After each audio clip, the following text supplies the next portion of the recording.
بسم اللہ الرحمن الرحیم۔ تمام بھائی اور بہنوں کو السلام علیکم۔ ناظرین گرامی، حضرت طفیل بن عمرو الدوسی رضی اللہ تعالیٰ عنہ زمانہ جاہلیت میں قبیلہ دوس کے اشراف اور سرداروں میں ایک ممتاز سردار تھے اور عرب کے چند گنے چنے بہادروں میں ان کا شمار ہوتا تھا۔ ایسے سخی تھے کہ کبھی یہ ہنڈیا چولہے سے ہی نہ اترتی تھی اور ایسے فراخ دل تھے کہ کسی بھی ضرورت مند کی آمد پر ان کے گھر کا دروازہ بند نہ ہوتا تھا۔ بھوکے کو کھانا کھلاتے، خوف زدہ کو تسلی دیتے اور پناہ چاہنے والے کو اپنی پناہ دیتے۔ اس کے ساتھ ساتھ وہ بلا کے ذہین تھے، انہیں نہایت ہی حساس دل ملا تھا۔ ان کا شعور بہت لطیف تھا، کلام کے تیور پہچانتے تھے اور ایسی بات کرتے تھے جو جادو کا اثر رکھتی تھی۔ جناب طفیل رضی اللہ تعالیٰ عنہ نے تہامہ میں اپنا گھر بار چھوڑ کر مکہ معظمہ کا رخ کیا۔ یہ وہ وقت تھا جب رسول اکرم صلی اللہ علیہ وآلہ وسلم اور کفار قریش میں کفر اور ایمان کی معرکہ آرائی ہو رہی تھی۔ ہر فریق کی خواہش تھی کہ اپنے گرد زیادہ سے زیادہ ہم نوا جمع کر لے اور لڑائی جیتنے کے لیے زیادہ سے زیادہ اپنے مددگار اور معاون پیدا کرے۔ رسول اللہ صلی اللہ علیہ وآلہ وسلم تو لوگوں کو اپنے رب کی طرف بلاتے تھے اور آپ کا اصل ہتھیار ایمان اور حق پر یقین رکھنا تھا۔ اس کے برعکس کفار قریش کوشاں تھے کہ آپ کی دعوت کو رد کریں اور اس سلسلے میں ہر بار استعمال کریں۔ یہی نہیں بلکہ لوگوں کو آپ کے پاس آنے سے روکیں۔ یہاں آ کر حضرت طفیل بن عمرو رضی اللہ تعالیٰ عنہ نے ایسا محسوس کیا کہ میں بغیر کسی تیاری کے غیر شعوری طور پر اس معرکہ میں شرکت کر رہا ہوں اور نہ چاہتے ہوئے بھی کفر اور اسلام کی اس لڑائی میں کود پڑا ہوں۔ وہ مکہ معظمہ اس غرض سے نہیں آئے تھے اور نہ حضرت محمد صلی اللہ علیہ وآلہ وسلم اور قریش کی اس معرکہ آرائی کا خیال ان کے دل میں کبھی آیا تھا۔ اس وجہ سے حضرت طفیل بن عمرو الدوسی رضی اللہ تعالیٰ عنہ کی ایک ناقابل فراموش داستان ابھر کر سامنے آتی ہے۔ یہ دلچسپ داستان سننے کے لائق ہے۔ حضرت طفیل بن عمرو رضی اللہ تعالیٰ عنہ فرماتے ہیں کہ جوں ہی میں مکہ معظمہ پہنچا، سرداران قریش مجھ پر ٹوٹ پڑے۔ بڑی گرم جوشی سے انہوں نے میرا استقبال کیا اور بڑی عزت افزائی کا ثبوت دیا۔ پھر تمام سردار اور مکہ کے معززین ایک جگہ جمع ہوئے، مجھے اپنے پاس بلا کر کہنے لگے، طفیل آپ یہاں تشریف لائیں، یہاں ایک شخص نے بزم خود نبوت کا دعویٰ کر رکھا ہے۔ اس نے ہمارے خیالات کو چوپٹ کر دیا ہے، ہم میں پھوٹ ڈال دیے اور ہمیں پارا پارا کر دیا ہے۔ اندیشہ ہے کہ یہ مصیبت کہیں آپ کی قوم پر بھی نازل نہ ہو جائے۔ ہماری یہ مخلصانہ تجویز ہے کہ آپ اس شخص کو منہ نہ لگائیں، نہ اس سے کلام کریں اور نہ اس کی کوئی بات سنیں، اس لیے کہ اس کی بات میں جادو کا اثر ہے۔ یہ باپ کو بیٹے سے، بھائی کو بھائی سے اور خاوند کو بیوی سے جدا کر دیتا ہے۔ حضرت طفیل رضی اللہ تعالیٰ عنہ فرماتے ہیں، بخدا وہ مسلسل مجھے حضرت محمد صلی اللہ علیہ وآلہ وسلم کی طرف منسوب عجیب و غریب داستانیں سناتے رہے اور مجھے ڈراتے رہے، یہاں تک کہ میں نے دل میں ٹھان لی کہ میں آپ کے قریب تک نہیں بھٹکوں گا، نہ آپ سے بات کروں گا اور نہ آپ کی بات سنوں گا۔ صبح کے وقت میں جب طواف کعبہ اور بیت اللہ میں رکھے گئے بتوں سے برکت حاصل کرنے کے لیے گھر سے نکلا، جن کی ہم بہت تعظیم کیا کرتے تھے، تو عذرا احتیاط میں نے اپنے کانوں میں روئی ٹھونس لی کہ میرے کانوں میں کوئی بات نہ پڑ جائے۔ حضرت محمد صلی اللہ علیہ وآلہ وسلم کعبہ کے پاس کھڑے نماز اور عبادت میں مشغول تھے۔ ان کی نماز اور عبادت کا انداز بالکل مختلف تھا، مجھے اس منظر نے گھائل کر دیا۔ آپ کا یہ طریق عبادت مجھے ایسا بھایا کہ رگ رگ میں مسرت کی ایک لہر دوڑ گئی۔ دل ہی دل میں محسوس کیا کہ غیر ارادی طور پر آہستہ آہستہ آپ کے قریب ہوتا جا رہا ہوں، یہاں تک کہ بالآخر میں سچ مچ آپ کے قریب ہو گیا۔ اللہ تعالیٰ کو بھی شاید یہی منظور تھا کہ میں آپ کی چند باتیں سن ہی لوں، چنانچہ میں نے رسول اللہ صلی اللہ علیہ وآلہ وسلم سے عمدہ اور اچھی باتیں سنی۔ اس پر دل میں خیال آیا، طفیل بڑے افسوس کی بات ہے، تو ایک دانش مند شاعر ہے، حسن و قبا کو خوب پہچانتا ہے، یہ شخص جو کچھ بھی کہتا ہے اس کی سن لینے میں حرجی کیا ہے؟ اس نے اگر کوئی معقول بات کی تو مان لینا، بری بات کی تو دامن جھٹک کر الگ ہو جانا۔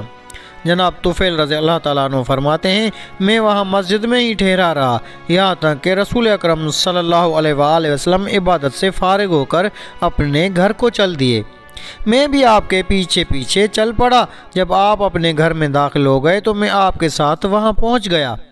میں نے عرض کیا کہ یا رسول اللہ صلی اللہ علیہ وآلہ وسلم، آپ کی قوم نے مجھ سے آپ کے بارے میں بہت سی باتیں کی ہیں، مجھے یہ مسلسل ڈراتے اور خوف زدہ کرتے رہے کہ کہیں میں آپ کی باتیں سن کر متاثر نہ ہو جاؤں۔ چنانچہ میں نے احتیاط کے طور پر اپنے کانوں میں روئی ٹھونس لی تاکہ آپ کی بات سن نہ سکوں، لیکن منشا الہی یہ تھی کہ میں آپ کی باتیں بہرحال سنوں۔ واللہ میں نے نہ صرف آپ کی باتیں سنی بلکہ آپ کی ہر بات مجھے اچھی لگی۔ عذرائے کرم، آپ مجھے اپنا پیغام سنائیں۔ رسول اکرم صلی اللہ علیہ وآلہ وسلم نے اپنی دعوت پیش کرتے ہوئے سورہ اخلاص اور فلق کی تلاوت فرمائی۔ بخدا اس سے پہلے نہ تو میں نے اس سے بہتر کوئی کلام سنا تھا اور نہ آپ کے پیغام سے بڑھ کر عدل و انصاف پر مبنی کوئی اور پیغام میرے کانوں میں پڑا تھا۔ اس موقع پر میں نے بیعت کی غرض سے رسول اللہ صلی اللہ علیہ وآلہ وسلم کے آگے ہاتھ پھیلا دیے اور کلمہ طیبہ پڑھ کر اس بات کی شہادت دی کہ اللہ تعالیٰ کے سوا کوئی عبادت کے لائق نہیں، اور یہ کہ حضرت محمد صلی اللہ علیہ وآلہ وسلم اللہ کے رسول ہیں۔ اس اقرار کے ساتھ میں دائرہ اسلام میں داخل ہو گیا۔ جناب طفیل رضی اللہ تعالیٰ عنہ بیان کرتے ہیں، کچھ عرصہ میں مکہ معظمہ میں ہی قیام پذیر رہا اور احکام اسلام کی تعلیم حاصل کرتا رہا۔ حتی الامکان اس عرصے میں قرآن مجید کے کچھ اجزاء زبانی یاد کیے، اور جب میں نے کہا اپنے وطن اور قوم کی طرف لوٹنے کا عزم کیا تو آپ کی خدمت میں حاضر ہوا اور کہا، یا رسول اللہ صلی اللہ علیہ وآلہ وسلم، میں ایک ایسا شخص ہوں کہ میرا قبیلہ میری بات مانتا ہے، اب میں ان کے ہاں واپس جا رہا ہوں اور وہ بھی اسلام کا داعی بن کر۔ دعا کر دیجئے کہ اللہ تعالیٰ مجھے ایسی کوئی نشانی عطا کر دے جب میں انہیں اللہ کی طرف بلاؤں تو وہ میری مددگار ثابت ہو۔ اس پر آپ صلی اللہ علیہ وآلہ وسلم نے میرے لیے دعا کی، الہی اس کو اس طرح ایک نشانی عطا کر دے جو ہر اس وقت اس کے کام آئے جب یہ خیر و خوبی کا قصد کرے۔ میں جب وہاں سے اپنے وطن کی طرف چل پڑا اور اپنی بستی کے قریب ایسے مقام پر پہنچا جہاں سے قوم کی در و دیوار صاف نظر آ رہے تھے تو کیا دیکھتا ہوں کہ اچانک میری پیشانی پر چراغ کی مانند ایک روشنی دمک رہی ہے۔ میں نے اللہ تعالیٰ سے التجا کی، الہی اس روشنی کو میرے چہرے کے بجائے کسی اور چیز میں منتقل فرما دے، مبادا کہ میری قوم میرا چہرہ دیکھ کر یہ کہہ دے کہ اپنا آبائی دین چھوڑنے کی یہ سزا ہے، روشنی نہیں۔ میرا یہ کہنا تھا کہ یہ روشنی میرے چہرے سے ہٹ کر میرے نیزے کے بالائی حصہ میں مرکوز ہو گئی۔ ایسا معلوم ہو رہا تھا جیسے کوئی قندیل نیزے میں جگمگا رہی ہے۔ اور جب میں پہاڑ کی بلندی سے نیچے اتر کر اپنی قوم کے پاس آیا تو سب سے پہلے مجھے ملنے کے لیے میرا والد آیا جو بہت بوڑھا ہو چکا تھا۔ میں نے کہا، ابا جان مجھ سے دور رہیں، میرا اور آپ کا اب کوئی رشتہ باقی نہیں رہا۔ باپ نے افسردہ ہو کر کہا، لگتے جگر یہ کیسے؟ میں نے کہا، میں مسلمان ہو گیا ہوں اور میں نے حضرت محمد صلی اللہ علیہ وآلہ وسلم کے دین کی پیروی قبول کر لی ہے۔ باپ نے بیٹے کی بات سن کر کہا، بیٹے اس سے کیا ہوتا ہے؟ میں بھی وہی دین تسلیم کر لیتا ہوں جو تیرا دین ہے۔ میں نے کہا، اچھا پھر غسل کر لیجئے اور اپنے کپڑے دھو کر اجلے کر لیجئے اور آئیے میں آپ کو وہی تعلیم دوں گا جو میں نے حاصل کی ہے۔ ابا جان نے میری بات مان لی، غسل کیا اور صاف ستھرے کپڑے پہن کر قبول اسلام کے لیے تیار ہو گئے۔ میں نے اسلام کی دعوت دی اور وہ فوراً مسلمان ہو گئے۔ اس کے بعد میرے پاس میری بیوی آئی۔ میں نے کہا، مجھ سے دور رہی رہو تو اچھا ہے، میرے اور تیرے درمیان اب کوئی ناتا باقی نہیں رہا۔ اس نے چونک کر کہا، میرے ماں باپ آپ پر قربان ہوں۔ یہ کیوں؟ میں نے کہا، ہم دونوں کے درمیان عقیدے کی دیوار حائل ہو گئی ہے۔ میں نے دین اسلام قبول کر لیا ہے اور حضرت محمد صلی اللہ علیہ وآلہ وسلم کی پیروی قبول کر لی ہے۔ اس پر میری بیوی نے کہا، اس سے کیا ہوتا ہے؟ میں بھی وہی دین اختیار کر لیتی ہوں جو آپ نے اختیار کیا ہے۔ میں نے کہا، یہ بات ہے تو جاؤ اور ذوالشراء کے پانی میں غسل کر کے آؤ۔ ذوالشراء کا قبیلہ دوس کا ایک معروف بت تھا جس کے گرد ایک گڑھے میں پہاڑ سے پانی آ کر جمع ہو جاتا تھا۔ بیوی نے کہا، میرے ماں باپ آپ پر قربان ہوں، کیا آپ ذوالشراء سے ڈرتے نہیں؟ میں نے کہا، ہرگز نہیں، تم پر اور ذوالشراء پر ہلاکت نازل ہو۔ میں کہتا ہوں جاؤ وہاں لوگوں کی نظروں سے اوجھل ہو کر نہا دھو لو۔ میں ضمانت دیتا ہوں کہ یہ گونگا بہرا بت تیرا کچھ بھی نہیں بگاڑ سکے گا۔ یہ حوصلہ افزائی بات سن کر وہ گئی اور غسل کر کے واپس آ گئی۔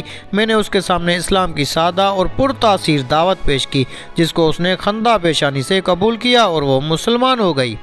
اس کے بعد میں نے براہ راست قبیلہ دوست کو اسلام کی طرف بلایا۔ حضرت ابو ہریرہ رضی اللہ تعالیٰ عنہ کے علاوہ ہر ایک نے اسلام قبول کرنے میں ہچکچاہٹ کا اظہار کیا۔